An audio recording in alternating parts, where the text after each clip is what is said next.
नमस्ते दोस्तों और स्वागत है। आज ना हम एक ऐसे टॉपिक की बात करेंगे जो सुनने में लगता है बड़ा कॉम्प्लिकेटेड, पर सच कहूं तो हम सब इसे रोज जीते हैं। जी हाँ, आज का टॉपिक है माइक्रो इकोनॉमिक्स।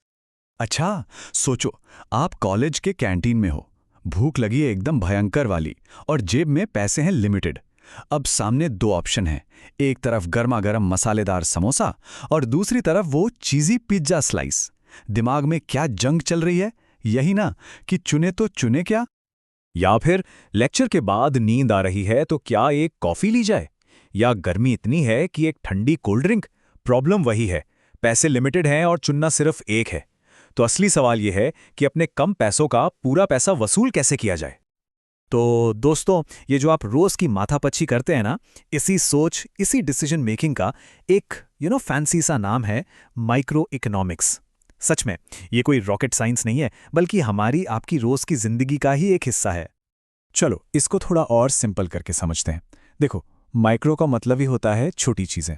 तो माइक्रो इकोनॉमिक्स इकोनॉमी की उन छोटी छोटी यूनिट्स की स्टडी करती है जो अपने आसपास हैं, जैसे हम लोग यानी कंज्यूमर्स, या फिर कैंटीन वाले भैया, मतलब एक फर्म।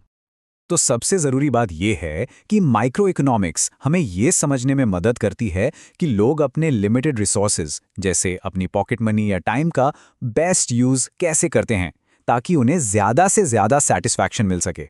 मतलब वही पूरा पैसा वसूल। और हाँ, ये सिर्फ कैंटीन तक लिमिटेड नहीं है। जरा सोच के देखो, अपनी पूरी स्टूडेंट लाइफ ही तो ऐसे छोटे छोटे इकोनॉमिक डिसीजन से भरी पड़ी है। अब ये देखो एक और बढ़िया एग्जाम्पल।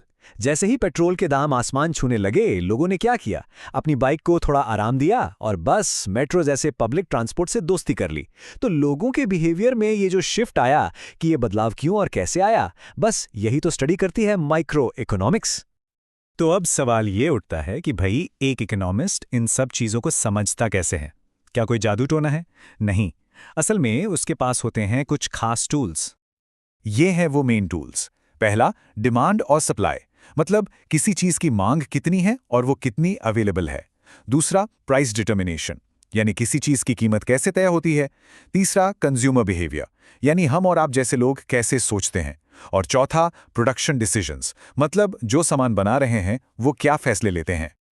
इन छोटी छोटी चीज़ों को समझकर ही हम ये जान पाते हैं कि पूरा बड़ा इकोनॉमिक सिस्टम, यानी हमारे देश की इकोनॉमी, कैसे बैलेंस में रहती है और कैसे काम करती है।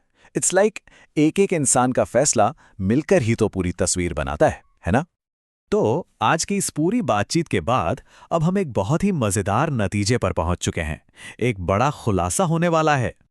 जी हाँ, अगली बार जब कैंटीन में खड़े होकर ये सोच रहे हो ना कि पिज्जा लूं या समोसा, तो याद रखिएगा, आप सिर्फ एक स्टूडेंट नहीं, बल्कि उस पल के लिए एक माइक्रो इकोनॉमिस्ट भी हैं, जो अपने लिमिटेड रिसोर्सेज से मैक्सिमम सेटिस्फैक्शन पाने की कोशिश कर रहा है।